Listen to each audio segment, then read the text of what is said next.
تو اسی مصلحت کے اوپر اس نے سارا پلان کر کے کیا کیا تھا، پوری تیاری کے ساتھ مکہ مکرمہ پر حملہ کرنے کے لیے آیا تھا. لیکن اللہ تعالیٰ وہی کہہ رہے ہیں کہ اس نے جو مکر کر کے آیا تھا اس کو ہم نے کیا کر دیا، سراسر غلط کر دیا. تو علم یجعل، علم کیا، یجعل لم نہیں، یجعل کر دیا، کیدہم اس کے مکر کو، اس کا جو پلان تھا اس کو، فی تضلیل گمراہی میں، سراسر کیا کر دیا، غلط کر دیا. کیا ہم نے اس کے پلان کو، کیا ہم نے اس کے مکر کو کیا کر دیا، سراسر غلط کر دیا. وَأَرْسَلَ عَلَيْهِمْ طَيْرًا أَبَابِيلَ، پھر آگے اللہ تعالیٰ فرما رہے ہیں کہ ہم نے کیا کیا.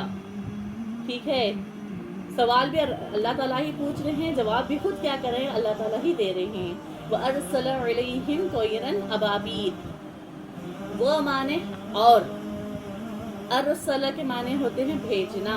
عربی میں ارسل یرسل، ارسل بھیجنا، اور بھیجا. ارسل علیہم، علی کے اعلیٰ کے معنی ہوتے ہیں پر، ہم کے معنی ہوتے ہیں ان بولتے ہیں نا، وہ لوگ، اے لوگ جیسے ہم بولتے ہیں، تو علیہم ان پر. وارسل علیہم، اور بھیجا ان پر. طیرن، طیرن کے معنی ہوتا ہے، دیکھیے عربی میں پرندے کو کہتے ہیں، اصل میں ایک پرندے کو طائر کہتے ہیں، جو زیادہ پرندے ہیں اس کو بولتے ہیں طیرن. ابابیل، ابابیل کیا ہے، ایک پرندے کی کیا ہے، ایک قسم ہے. مفسرین ان پرندوں کے بارے میں فرماتے ہیں کہ یہ کیا تھے. مکہ والے فرماتے ہیں کہ آج سے پہلے یہ پرندے نہیں دیکھے گئے. یہ مفسرین رحمۃ اللہ علیہم ان پرندوں کے بارے میں فرماتے ہیں کہ یہ پرندے کیا تھے، کبوتر سے تھوڑے چھوٹے تھے، کبوتر کی شکل میں تھے لیکن کبوتر سے کیا تھے، چھوٹے تھے. تو مفسرین کہتے ہیں کہ ہر پرندے کے پاس 3 کنکر تھے، ایک چونچ میں تھا، 2 ان کے پنجوں میں تھے. جیسے ہے ابراہا کعبۃ اللہ کے قریب ہوا تو فوراً کیا ہو گئے، ایسے نہیں کہ 1-2 پرندے یہاں سے آ گئے وہاں سے آ گئے، ایسے نہیں ہوا تھا. اچانک سے یہ پرندے کہیں سے نمودار ہوئے، نمودار یعنی اچانک سے دکھائی دینا شروع ہوئے، اور سارے کے سارے غول در غول، غول کہتے ہیں نا پرندوں کے جھنڈ کو، وہ آنے شروع ہو گئے. اور کیا کرنے لگے، سارے ٹھیک جو جہاں لشکر ٹھہرا ہوا تھا ٹھیک اس کے اوپر ہی کیا پرندوں نے اپنے چونچ اور اپنے ہاتھوں میں کے کنکریاں چھوڑنی شروع کر دی. وَأَرْسَلَ عَلَيْهِمْ طَيْرًا أَبَابِيلَ، اور اللہ تعالیٰ فرما رہے ہیں اور اللہ تعالیٰ نے بھیجا ان پر، وَأَرْسَلَ عَلَيْهِمْ طَيْرًا أَبَابِيلَ، ابابیل پرندے. پھر آگے ہیں ترمیہم بحجارۃ من سجیل. ترمیہم، پرندوں نے، دیکھیے رما یرمی، رما معنی ہوتا ہے پھینکنا، تو رما یرمی ترمی، ترمی کے معنی ہوتا ہے پھینکنا. ترمیہم یعنی پرندوں نے ان پر پھینکا. ترمیہم بحجارۃ من سجیل، پتھر. ٹھیک ہے، پتھر. تو آگے یہ بھی بیان کیا گیا کہ کیسے پتھر تھے وہ. ٹھیک ہے، خالی پتھر نہیں. ترمیہم سجیل عربی میں اس پتھر کو کہتے ہیں جو مٹی کا ہو، مٹی کا پتھر بننے کے بعد اس کو آگ میں پکایا گیا ہو. جیسے آپ سمجھ لیے آج کے زمانے میں اینٹ کیا ہوتی ہے، مٹی سے بنائی جاتی ہے. پھر اس کو مضبوط کرنے کے لیے کیا کیا جاتا ہے، مٹی میں آگ میں ڈال کر کیا کرتے ہیں، اس کو تھوڑی دیر کے لیے اس کو حرارت دی جاتی ہے، جس کی وجہ سے اینٹ کیا ہو جاتی ہے، سخت ہو جاتی ہے. لیکن اتنی سخت بھی نہیں ہوتی کہ توڑنے سے نہ ٹوٹے. اگر اس کو تھوڑا پانی بھی لگ جائے تو کیا ہو جاتی ہے، اینٹ کیا ہو جاتی ہے، پگھلنا شروع ہو جاتی ہے. تو اللہ تعالیٰ یہاں پر سجیل لا کر یہ کہہ رہے ہیں کہ جو پتھر ہم نے بھیجے تھے ان پتھروں کی کوئی حقیقت نہیں تھی. دیکھیے اگر اتنے پتھر سے ہم کسی کو مار دیں، سامنے والا شخص مر نہیں جائے گا. کبھی ہم نے سنا ہے کہ چھوٹے چھوٹے جو کبوتر سے چھوٹے پرندے ہوں، وہ چونچ میں اور دونوں پنجوں میں پتھر لا رہے ہیں تو کتنے بڑے ہوں گے، ظاہراً اتنے ہوں گے کنکریوں کے برابر. لیکن یہاں پر اللہ تعالیٰ سجیل لا کر یہ کہہ رہے ہیں کہ کنکریوں کی کوئی طاقت نہیں تھی. طاقت کس کی تھی، وہ ساری کی ساری اللہ تعالیٰ کی تھی. جو اللہ تعالیٰ کے دین کو نقصان پہنچانے کے لیے آ رہے تھے، اللہ تعالیٰ نے ان کے ساتھ کیا کر دیا، ان کو نیست و نابود کر دیا.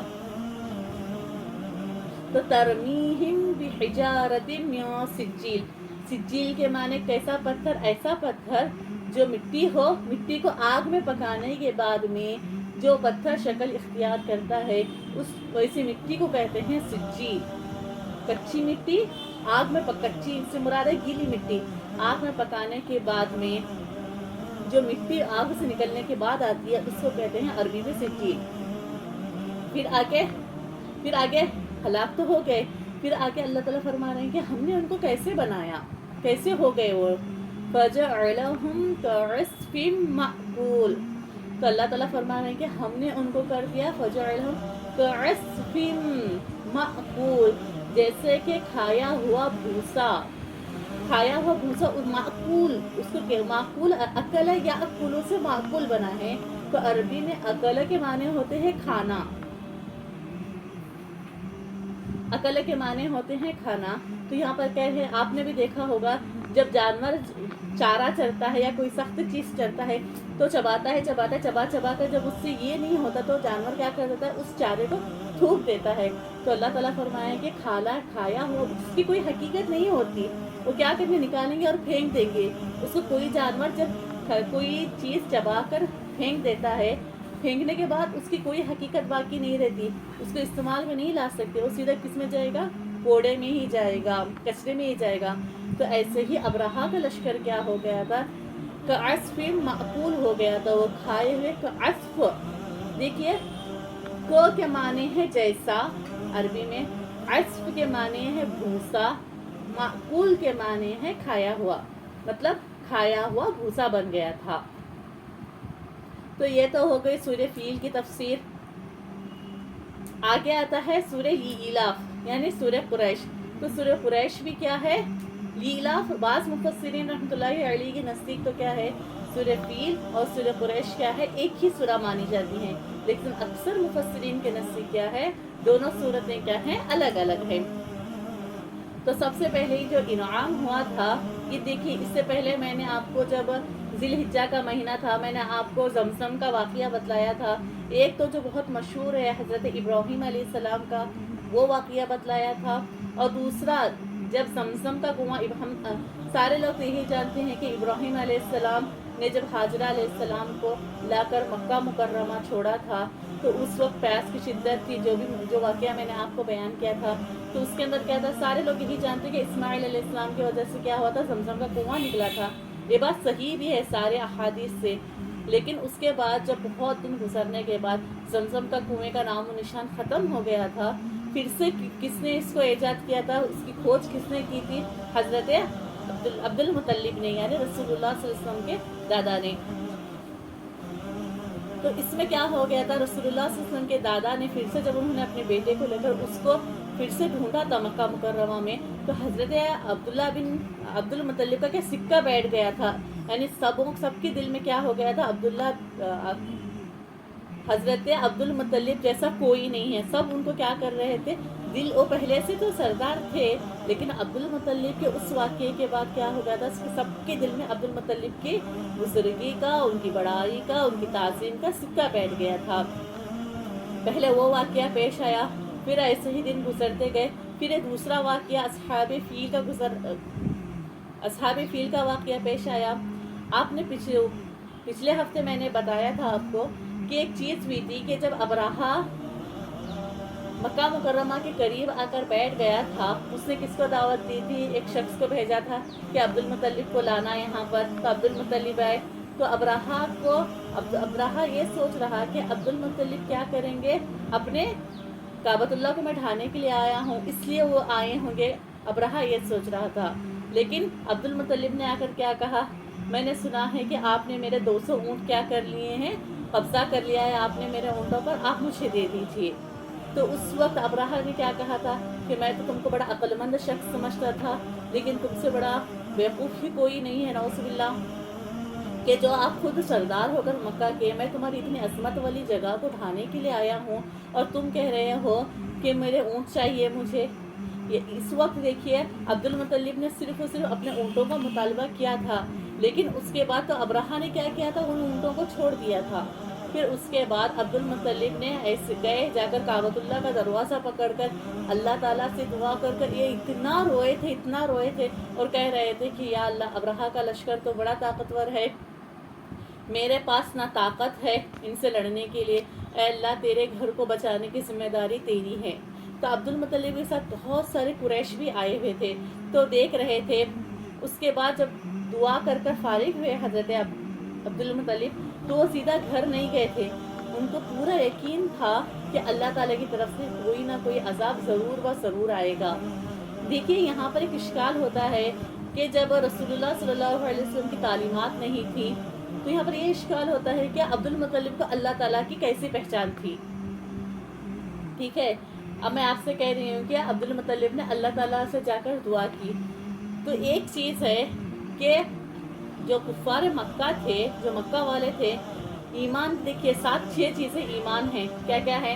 سب سے پہلے اللہ پر یقین رکھنا، دوسرا ہمارا بھی ایمان یہ ہونا چاہیے، اگر ان 6 چیزوں پر اگر ہمارا ایمان صحیح ہے تبھی ہم کیا ہو جائیں گے؟ مسلمان ہوں گے، اور قرآن میں جو بشارتیں ہمیں دی گئی ہیں ان بشارتوں کے ہم مستحق ہوں گے۔ بشارت یعنی خوشخبری۔ تو سب سے پہلے کیا ہے؟ اللہ پر ایمان لانا، دوسرا اس کے رسولوں پر ایمان لانا، تیسرا اس کی کتابوں پر ایمان لانا، چوتھا اس کے فرشتوں پر ایمان لانا، پانچواں قیامت کے دن پر، ٹھیک ہے، چھٹا کیا ہے؟ مرنے کے بعد اٹھائے جانے پر۔ ان 6 چیزوں پر جو ایمان لائے گا، ایمان یعنی ان کو دل سے یقین کرے گا، وہی کیا ہے؟ آج مسلمان ہے۔ صرف نام رکھ لینے سے کیا ہے؟ مسلمان کوئی نہیں بنے گا۔ تو ان 6 چیزوں میں کیا تھا؟ کفار مکہ کو 2 چیزوں پر یقین تھا۔ ایک یہ تھا رسول اللہ صلی اللہ علیہ وسلم کی دنیا میں آنے سے پہلے بھی وہ 2 چیزوں کو مانتے تھے۔ ایک کیا ہے؟ اللہ پر یقین رکھتے تھے، یعنی ان کو یہ یقین تھا کہ اللہ ہے، ٹھیک ہے، اور دوسرا ان کو یہ یقین تھا کہ قیامت کے بعد کہ آخرت ہوگی، قیامت آئے گی۔ یہ 2 یقین کسی کو تھے؟ کفار مکہ کو کیا تھے؟ ان 2 چیزوں کا یقین تھا۔ تو اسی چیز کے بنا پر کیا ہے؟ عبد المطلب کو اللہ تعالیٰ کی ذات پر یقین تھا، تو انہوں نے کیا کیا تھا؟ وہاں پر اللہ تعالیٰ سے دعا بھی کی تھی۔ پھر عبد المطلب کا یقین اتنا زیادہ تھا کہ وہ ایسے ہی گھر نہیں گئے، وہ کیا کیا؟ بہت سارے لوگوں کو اپنے ساتھ جمع کیا، جمع کر کیا ہوئے؟ وہ سیدھا کہاں چلے گئے؟ مکہ کے پہاڑوں پر بیٹھ گئے۔ پہاڑوں پر بیٹھ کر وہ کیا کر رہے تھے؟ دیکھ رہے تھے کہ اللہ کا کوئی نہ کوئی کیا ہوگا؟ ضرور و ضرور کیا ہوگا؟ اللہ تعالیٰ کا کوئی نہ کوئی عذاب ان پر ضرور آئے گا۔ ہاں، اس کے بعد دیکھیے تو یہاں پر کیا ہے؟ سورہ قریش سب سے پہلے، بسم اللہ الرحمن الرحیم۔ دیکھیے قریش کا مطلب کیا ہے؟ عربی میں ہوتا ہے قرش۔ قریش قرش سے بنا ہے، تو قرش کا مطلب کیا ہے؟ عربی میں قرش کا مطلب ایک سمندری جانور ہے جو بہت بڑا ہوتا ہے۔ سمندری جانور کو قرش کہتے ہیں۔ یہ ایک ایسا جانور ہے جو سارے مچھلیوں کو کیا جاتا تھا؟ کھا جاتا تھا۔ جیسے سمجھیے آج کل ویل اور شارک مچھلیاں ہیں، ایسے ہی کیا تھا؟ ایک جانور تھا۔ یہ ایسا جانور تھا کہ کبھی کبھی کیا کرتا تھا؟ قرش جو جانور ہے، سمجھے مچھلی کی شکل میں، یہ کیا کرتا تھا؟ بڑی بڑی جو سمندری مچھلیاں ہوتی تھی ان کو کیا کر دیتا تھا؟ یہ سمندری میں جو جہازیں جاتی تھی ان جہازوں کو کیا کر دیتا تھا؟ الٹ دیتا تھا۔ ایسے یہ تھا۔ تو یہاں پر رسول اللہ صلی اللہ علیہ وسلم کے خاندان کا نام قریش رکھنے کا مطلب ایک ہی تھا کہ رسول اللہ صلی اللہ علیہ وسلم کے خاندان میں، یعنی رسول اللہ صلی اللہ علیہ وسلم کے باپ دادا کے خاندان میں ایک شخص گزرے تھے جن کا نام تھا فہر بن مالک، ٹھیک ہے۔ تو وہ اتنے زیادہ طاقتور تھے، وہ سارے مکہ پر انہوں نے حکومت کی۔ سارے مکہ کے قبیلے، سارے مکہ کے لوگ کیا کرتے تھے؟ ان کو ڈرتے تھے، فہر بن مالک کو۔ تو فہر بن مالک کو لوگ کیا بلانے لگے؟ قریش بلانے لگے۔ قرش بہت بڑا جانور، سمندری جانور جو سارے جانوروں پر کیا ہو جاتا ہے؟ حاوی ہو جاتا ہے۔ تو ایسے ہی یہاں پر فہر بن مالک جو رسول اللہ صلی اللہ علیہ وسلم کے دادا پردادا کچھ ایسے پچھلے والے خاندان میں ایسے تھے، تو فہر بن مالک کو لوگوں نے نام دیا قریش۔ قریش کے معنی ہے جو سب پر حاوی ہو، جو سب پر حکومت کرے، جو سب سے زیادہ طاقتور ہو۔ اس وجہ سے رسول اللہ صلی اللہ علیہ وسلم کے خاندان کا نام کیا رکھا گیا؟ قریش، ٹھیک ہے۔ تو اس کے بعد دیکھیے سب سے پہلے ہم کیا کریں گے؟ میں آپ کو تھوڑا سورہ قریش کے فوائد بتا دیتی ہوں کہ سورہ قریش کے پڑھنے سے کیا کیا فائدے ہیں۔ آج دیکھیے آج کل دنیا میں ہر انسان، چاہے وہ مالدار ہو، چاہے وہ غریب ہو، چاہے وہ کسی بھی لائن سے ہو، ہر شخص کیا ہے؟ آج پریشان ہے۔ تو لوگوں نے کیا کر دیا, لوگوں کے چکر لگانے شروع کر دیے. کوئی کسی ہمارے گھر میں یہ تکلیف ہے, کسی نے ہم پر جادو کرا دیا, کوئی ہمیں نظر بد ہو گئی, کسی نے ہم نے یہ کر دیا وہ کر دیا. سارے لوگ آج کیا ہے بولو پریشان ہے. کبھی اس درگاہ میں جا کر منتیں مانگ رہے ہیں, کبھی اس درگاہ میں, کبھی ان سے کہہ رہے ہیں کہ ہمارے لیے دعا کرو. تو اللہ تعالیٰ نے بہت ساری چیزوں کا علاج جو ہے وہ قرآن شریف میں رکھا ہوا ہے. جیسے کہ اللہ تعالیٰ نے قرآن شریف میں فرمایا کہ قرآن کیا ہے, ایمان والوں کے لیے کیا ہے, شفا ہے. تو قرآن کے اندر ایسی بہت ساری نایاب صورتیں یا نایاب آیتیں ہیں جو کیا ہے انسان کو پڑھنے سے یقین کے ساتھ, سب سے پہلی چیز ہوتی ہے یقین. ہمارا یقین جتنا زیادہ مضبوط ہوگا ویسے اللہ تعالیٰ ہمارے ساتھ کیا کریں گے, فیصلے کریں گے. تو سب سے پہلے میں آپ کو اس کے فوائد بتا دیتی ہوں. دیکھیے آج کل ایک بیماری بہت زیادہ عام ہو گئی ہے, کیا, کڈنی اسٹون. جیسا پیٹ میں جس کو اردو میں کہتے ہیں پتھری کہتے ہیں, گردے کی پتھری. تو یہ بہت زیادہ کیا ہو گئی, عام ہو گئی ہے. دیکھیے ایک چیز میں آپ کو بتا دوں کہ قرآن کے فائدے تو بہت ہے. جب اللہ تعالیٰ ہی کہہ رہے ہیں کہ قرآن کیا ہے, ایمان والوں کے لیے ہدایت بھی ہے اور شفا بھی ہے.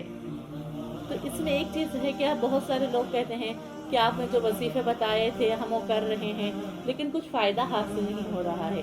تو فائدہ کیوں حاصل نہیں ہو رہا ہے؟ ایمان کی کمزوری کی وجہ سے کیا ہوتا ہے, ہمیں وہ فائدہ حاصل نہیں ہوتا. لیکن ہمارا ایک یہ ہونا چاہیے, قرآن غلط نہیں ہے, ہم غلط ہیں. ہم اتنے گنہگار ہیں, ہماری زبانیں دن رات کیا کر رہی ہیں, برائی کر رہی ہیں, کبھی کسی کی غیبتیں کر رہی ہیں, چغلیاں کر رہی ہیں. تو اس کی وجہ سے کیا ہوتا ہے, زبان کے اندر وہ اثر پیدا نہیں ہوتا. قرآن میں تو اثر ہے, ہماری زبان میں اثر نہیں ہے. پہلے اگر کوئی بھی عمل جو بتایا جاتا ہے اگر اس کو کرنا ہے, وہ عمل اسی وقت فائدہ دے گا جب ہم اپنے ظاہر کو ٹھیک کریں گے. ظاہر کو ٹھیک کرنے کا مطلب کیا ہوتا ہے, یہ کرنا ہوتا ہے ظاہری گناہ جو ہوتے ہیں وہ چھوڑنا پڑے گا ہمیں. یعنی غیبت کرنا ہوا, چغلی کرنا ہوا, کسی کو بہتان لگانا ہو, ظاہراً جو گناہوں سے ہمیں بچ سکتے ہیں. بد نظری سے بچنا ہوگا. گانے سننے کا آج کل بہت زیادہ رواج ہو گیا ہے. ہمارے جو اعضاء کو ہم جتنا زیادہ گناہوں سے بچائیں گے اتنا زیادہ کیا ہوگا, ہر چیز ہمیں کیا ہوگی, فائدہ دے گی. آپ اگر احادیث اٹھا کر دیکھیں تو ہم دیکھیں گے کہ پہلے والے جو ہم سے پہلے تھے ان کی زندگیاں دیکھیں گے ہم, تو انہوں نے صرف قرآن کے ذریعے سے کیا ہو گئی زندگیاں ان کی. جیسے ہم ایک واقعہ بارہا ہم نے پڑھا ہے کہ کیا ہے, نماز. دیکھیے حدیث میں آتا ہے کہ آپ نماز پڑھو, نماز پڑھ کر جو بھی آپ کو مانگنا ہے اللہ تعالیٰ سے مانگو. نماز کی برکت سے اللہ تعالیٰ آپ کے ہر چیز کو کیا کر دیں گے, آپ کی ہر مراد, ہر منت کو, ہر حاجت کو پوری کر دیں گے. جیسے ایک واقعہ آتا ہے, ایک تابعی تھے, وہ کہیں خچر پر یا اپنے گدھے پر یا گھوڑا, یہ ہے اس کے اندر, اس پر بیٹھ کر جا رہے تھے. تو اچانک کیا ہو جاتا ہے, وہ گھوڑا نا کچھ بیمار ہو کر اچانک کیا ہو جاتا ہے, مر جاتا ہے بیچ سفر میں. تو اللہ تعالیٰ سے وہ ایک دم یہ ہو جاتے ہیں کہ یا اللہ یہی میرے پاس کیا تھا, سفر کا ذریعہ تھا. جیسے دیکھیے بیچ راستے میں آ کر ہماری بس بند ہو گئی یا ٹرین بند ہو گئی تو ہم کیسے پریشان ہو جاتے ہیں. حالانکہ ہمارے پاس بہت زیادہ ذرائع باقی ہیں, پھر بھی ہم کیا ہو جاتے ہیں, پریشان ہو جاتے ہیں. پہلے والوں کے پاس تو ایسا کوئی دوسرا آپشن تھا ہی نہیں, تو بہت پریشان ہو جاتے ہیں. پھر انہیں وہ حدیث یاد آتی ہے, ان کو یقین ہوتا ہے کہ رسول اللہ صلی اللہ علیہ وسلم نے فرمایا ہے کہ نماز پڑھ کر آپ جو بھی حاجت کے لیے دعا کریں گے اللہ تعالیٰ وہ حاجت پوری کریں گے. تو فوراً کیا کرتے ہیں, ان کے ساتھ کھانا اور پانی تو تھا ہی, سفر کے لیے لائے تھے. فوراً وہ وضو بناتے ہیں, نماز پڑھتے ہیں, صلاۃ الحاجت کی 2 رکعت نماز پڑھ کر اللہ تعالیٰ سے دعا کرتے ہیں کہ یا اللہ یہ خچر ہی کیا تھا, میرے سفر تک پہنچنے کا ایک سامان تھا, یا اللہ ذریعہ تھا, اس کو اے اللہ تو نے موت دے دی. جیسے تو نے اللہ سے موت دی ہے ویسے ہی اے اللہ تو زندگی دے. جیسے ہم پڑھتے ہیں یحیی اللہ, اللہ تعالیٰ زندگی بھی دیتا ہے, موت بھی اللہ ہی دیتا ہے, زندگی بھی اللہ ہی دیتا ہے. تو یقین جانیے وہ تابعی فرماتے ہیں کہ مرا ہوا خچر زندہ ہو گیا تھا. مرا ہوا خچر یہ کیا تھا, ان کی یقین کی بنیاد پر ایسے ہوا تھا. اگر ہم ایسے کرنا چاہیں گے تو ہمارے ساتھ ہو سکتا ہے, لیکن کیا ہونا چاہیے, ہمارے زندگی میں ایسا یقین ہونا چاہیے. تو یہی میں کہہ رہی ہوں کہ جو بھی میں فوائد بتا رہی ہوں یہ ہمارے ساتھ ضرور ہوں گے. سب سے پہلی چیز ہے کہ ہمارا یقین صحیح ہونا چاہیے کہ جب یہ چیز ہے تو ہوگی ہی ہمارے ساتھ. کبھی ایسے ہوتا ہے کہ ہم بہت پڑھ رہے ہیں، اخلاص سے بھی پڑھ رہے ہیں، کبھی کبھی کیا ہو جاتا ہے ان چیزوں کے ملنے میں ہمیں دیری ہو جاتی ہے. تو چلیے سب سے پہلے میں آپ کو بتا دوں، اگر کسی کو گردے میں پتھر یعنی کڈنی اسٹون ہو گیا ہے تو اس شخص کو کیا کرنا چاہیے، 11 مرتبہ درود پڑھیں. سب سے فائدہ مند درود ہے درود ابراہیم. 11 مرتبہ درود شریف پڑھیں، پھر 7 مرتبہ، ٹھیک ہے، 7 مرتبہ سورہ قریش پڑھیں، پھر 11 مرتبہ درود ابراہیم پڑھ کر پانی پر دم کر کے وہ پانی پیا کرے روز. یہ عمل کتنے دن کرنا ہے؟ 11 دن کرنا ہے. انشاءاللہ اگر اخلاص کے ساتھ کریں گے تو پتھری خود بخود کیا ہو جائے گی، پتھری کی بیماری سے، پتھری کی تکلیف سے اللہ تعالیٰ ان کو راحت نصیب کریں گے. سب سے پہلے تو یہ ہے. دوسرا ہے، دیکھیے آج کل کے اس میں کیا ہے، گھر میں کھانا کم بن رہا ہے، لوگ باہر کا کھانا زیادہ کھا رہے ہیں. یہ آج ہر گھر میں ہر جگہ کیا ہو گیا، عام ہو گئے. آج کل کے بچے تو ایسے ہو گئے ان کو گھر کا کھانا ہی پسند نہیں آتا، صرف باہر کا کھائیں گے، پیزا کھائیں گے، برگر کھائیں گے، ہم کو یہ چاہیے وہ چاہیے. ان کے حلق سے بھی روٹی جاتی ہی نہیں. اور سب کو پتا ہے کہ وہ جو کھانا ہے نقصان پہنچانے والا ہے.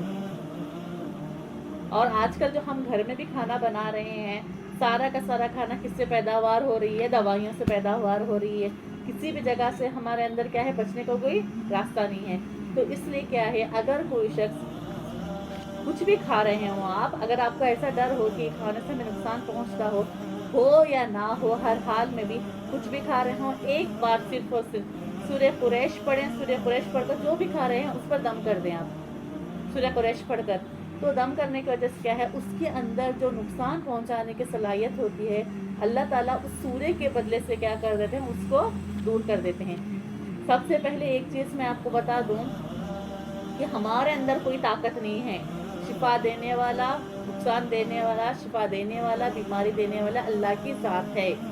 سب سے پہلے تو ہم دیکھیے جو سورہ پڑھ رہے ہیں وہ میرے پڑھنے سے کچھ نہیں ہوگا. سورے کے اندر وہ تاثیر ہے کہ اس کے اندر سے وہ کیا، جیسے دیکھیے دوائی کے اندر تاثیر ہوتی ہے کہ وہ ہم جیسے ہی کھاتے ہم بیماری ہمیں شفا ہو جاتی ہے.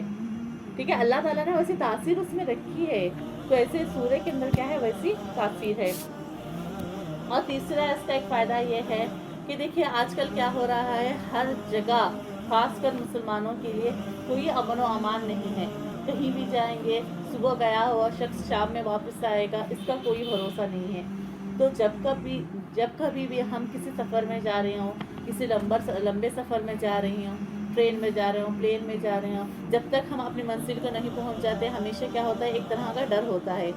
تو اس کے بارے میں علماء فرماتے ہیں کہ اگر کوئی شخص سفر میں جا رہا ہو تو اگر وہ شخص 11 مرتبہ سفر میں جانے سے پہلے یہ عمل کر لے، یعنی 11 مرتبہ درود پڑھے، 101 مرتبہ سورہ قریش پڑھے، 101 مرتبہ قریش پڑھیں، سورہ قریش، پھر 11 مرتبہ درود پڑھ کر اس پانی پر دم کر اس پانی کو پی لے.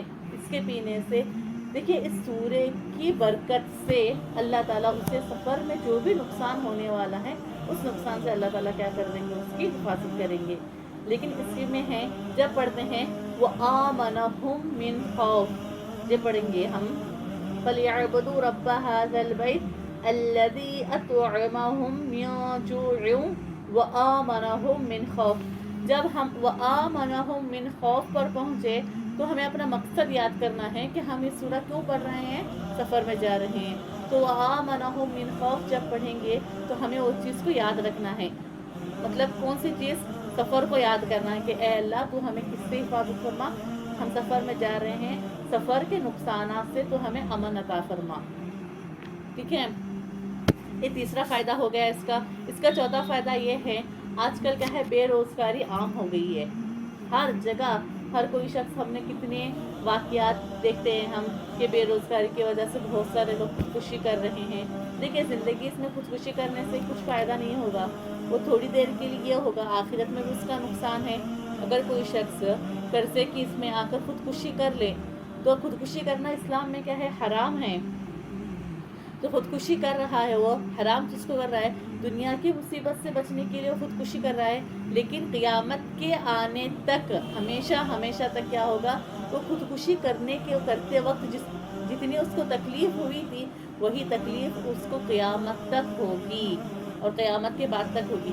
جیسا ایک حدیث میں آتا ہے خودکشی کرنے والوں کے بارے میں، رسول اللہ صلی اللہ علیہ وسلم نے فرمایا اگر کوئی شخص خودکشی کرتا ہے، جیسے دیکھیے رسول اللہ صلی اللہ علیہ وسلم نے اس وقت مثال، اللہ کے رسول نے مثال دی تھی، اگر کوئی شخص پہاڑ سے گر گیا، خودکشی کر لی، اگر کوئی شخص نے کیا کیا تکلیف برداشت نہ ہو، کچھ چاقو سے کیا کر لیا، اپنے پینٹ میں گھونپ لیا، تو جس طرح کی خودکشی کریں گے اس وقت جتنی تکلیف ہوگی، وقتی طور پر دنیا سے تو چلے جائیں گے لیکن قیامت تک کیا ہوگا، ان کو وہی تکلیف ہوتے رہے گی خودکشی کرنے والوں کو. یہ جو ہم کہتے ہیں کہ شیطان ہو گیا، یہ ہو گیا، وہ ہو گیا، ایسا کچھ بھی نہیں ہوتا. وہ صرف کیا ہے، ہمارے سب خیالات ہوتے ہیں. کہ خودکشی کرنے والوں کا سب سے بڑا عذاب ہے. پھر قیامت میں جب حساب و کتاب ہوگا اس کا الگ ہوگا. یہ صرف اور صرف سزا کون سی ہوگی؟ خودکشی کرنے کی ہوگی. اس وجہ سے اللہ تعالیٰ نے ایسے بہت سارے ذریعے بھی بنائے ہیں. تو دیکھیے اگر کوئی شخص بے روزگار ہو گیا، یعنی اس کے پاس کوئی کام نہیں ہے، تو اس کو کیا کرنا چاہیے؟ دن کی کسی بھی وقت کون سی بھی نماز پڑھ لیجئے، کبھی بھی کیا کرنا چاہیے؟ 11 مرتبہ درود پڑھے، 41 مرتبہ، 41 یعنی 41، 41 مرتبہ سورہ قریش پڑھے، بسم اللہ کے ساتھ سورہ قریش پڑھیں، پھر 11 مرتبہ کیا کریں؟ وہ درود ابراہیم پڑھے. اس کے پڑھنے سے اللہ تعالیٰ جس مقصد کے لیے پڑھ رہا ہے بے روزگاری کے لیے، تو جب تک اس کے لیے کوئی دن یا وقت مقرر نہیں ہے، جب تک آپ کو روزگار نہ لگے تب تک آپ کیا کرتے رہیں؟ اس کو پڑھتے رہیں انشاءاللہ. اللہ تعالیٰ ایسی نوبتوں سے بھی ہمیں بچائے. 4 چیزیں ہوں گی. 5واں فائدہ اس سورہ قریش کا یہ ہے کہ دیکھیے آج کل دنیا میں ہر کوئی ہر کسی سے جلتا ہے، دشمنی عام ہو گئی ہے. یہاں تک آج بھائی بھائیوں میں دشمنی ہے، بہنوں بہنوں میں دشمنی ہے، اوروں کو تو جانے دیجیے. ہر جگہ کیا ہو گیا آج کل؟ دشمنی ہی دشمنی پھیل گئی ہے. تو اگر ہمیں بہت سارے دشمن تو ایسے ہوتے ہیں جو ہمیں پتہ بھی نہیں چلتا، ہم سے اچھی بات کریں گے، ہنسیں گے، سب کریں گے، لیکن ان کے اندر کیا ہے، دل میں کیا ہے، وہ ہمیں نہیں پتہ ہے. تو اسی وجہ سے سمجھیے اگر کسی کی دشمنی ہمیں پتہ ہے کہ سامنے والا کیا کر سکتا، سامنے والا جو دشمن ہے وہ ہمیں نقصان پہنچا سکتا ہے، اگر ہمیں پتہ ہو تو اس کے بارے میں علماء نے فرمایا کہ آپ کیا کریں؟ درود پڑھیں. درود پڑھ کر 11 مرتبہ سورہ قریش پڑھیں. 11 مرتبہ سورہ قریش پڑھیں. سورہ قریش پڑھ کر پھر 11 مرتبہ درود پڑھیں. درود پڑھ کر اس شخص کا گھر جس سمت میں ہو، سمت یعنی جس طرف ہو، وہاں پر آپ اگر دم کر دیں گے تو انشاءاللہ اس کے شر سے ہم محفوظ رہیں گے. ٹھیک ہے؟ تو آپ یہ نہ سمجھیں کہ یہ میں کوئی ٹوٹکے بتلا رہی ہوں، آپ کوئی ٹوٹکے نہیں ہیں. ان سوروں کے کیا ہے؟ فضائل ہے. ان سوروں کے فوائد ہے، فضائل نہیں ہیں، فائدے ہیں. دیکھیے علماء یہ جو اللہ والے ہوتے ہیں یہ فائدے اسی وقت کرتے ہیں جب انہوں نے اپنی زندگی پر تجربہ کیا ہو، جب ان کے ساتھ یہ چیزیں حقیقت میں ہوئی ہوں، تب جا کر وہ کیا کرتے ہیں؟ ان فائدوں کو عوام کے سامنے لاتے ہیں. تو 5ویں چیز یہ ہوگی. سورہ قریش کو 6واں فائدہ یہ ہے کہ کیا ہے، آج کل دیکھیے ہم دیکھتے ہیں کہ بچوں کو نظر لگ جاتی ہے، ان کو نظر لگی، ان کو نظر لگ گئی. آج کل ہمیں بہت زیادہ ہو رہا ہے. بچوں کو دیکھیے حدیث نظر لگنا حق ہے. ٹھیک ہے؟ رسول اللہ صلی اللہ علیہ وسلم نے فرمایا کہ نظر ایک ایسی چیز ہے جو انسان کو پہاڑ سے گرا دیتی ہے.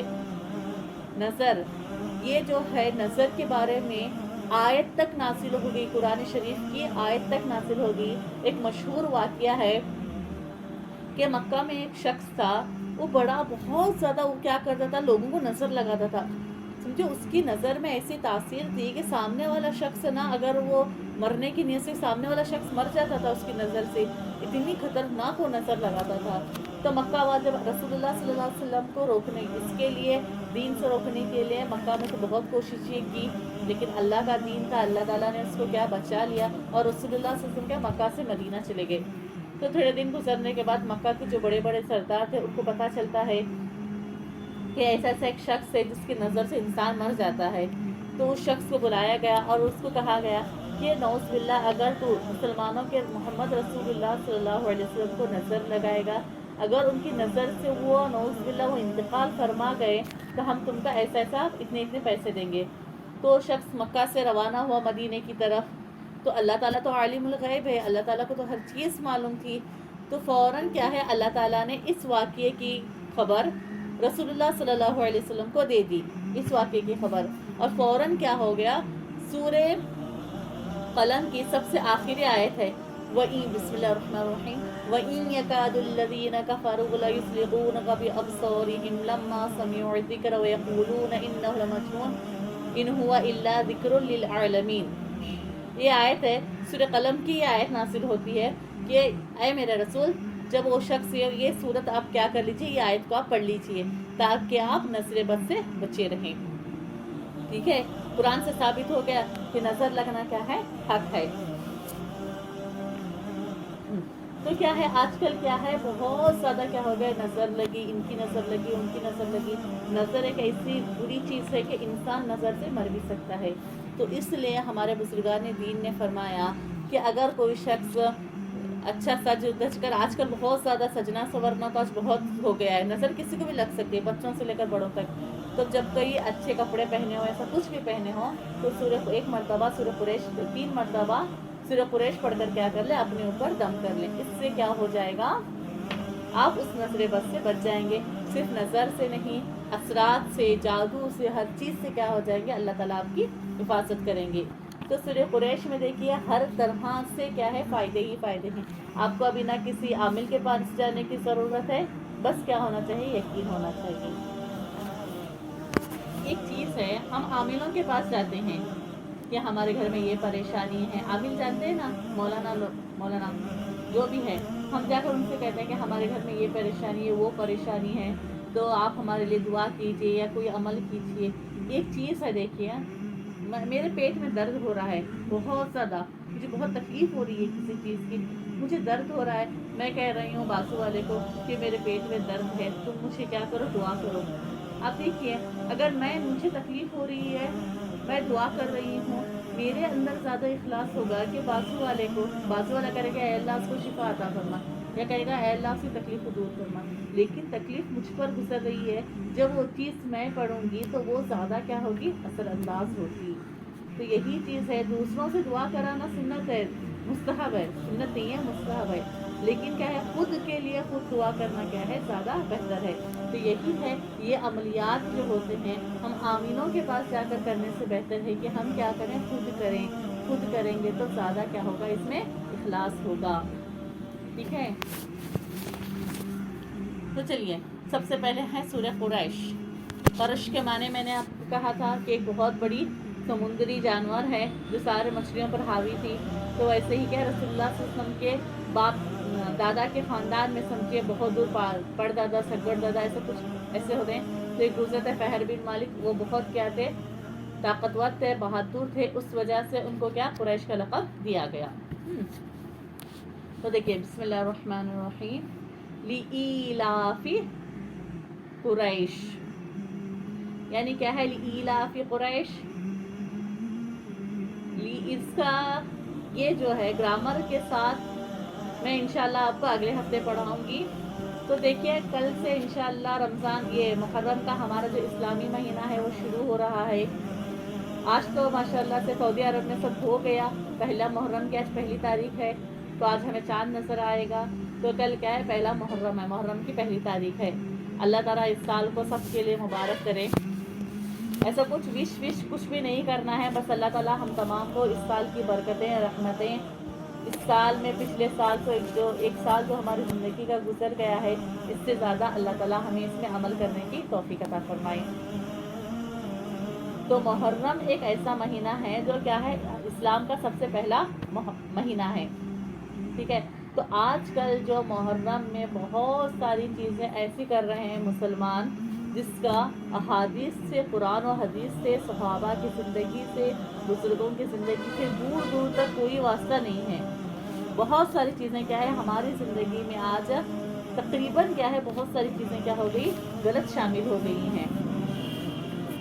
ایک چیز ہوتی ہے، دیکھیے ہمارے بڑے ہم کو جو آج کل جس کو بھی کہا جائے کہ آپ کو ایسا نہیں کرنا ہے، ایسا نہیں کرنا ہے، تو کہتے ہیں کہ ہمارے بڑوں نے کیا ہے، ہم نے بھی کیا ہے۔ ایسے نہیں ہے، بڑے جا کر کنویں میں کودیں گے تو ہم بھی جا کر کنویں میں کودیں گے۔ قرآن اور حدیث کے مطابق جو نکلتا ہے وہ چیز پر کیا کریں گے، ہم عمل کریں گے۔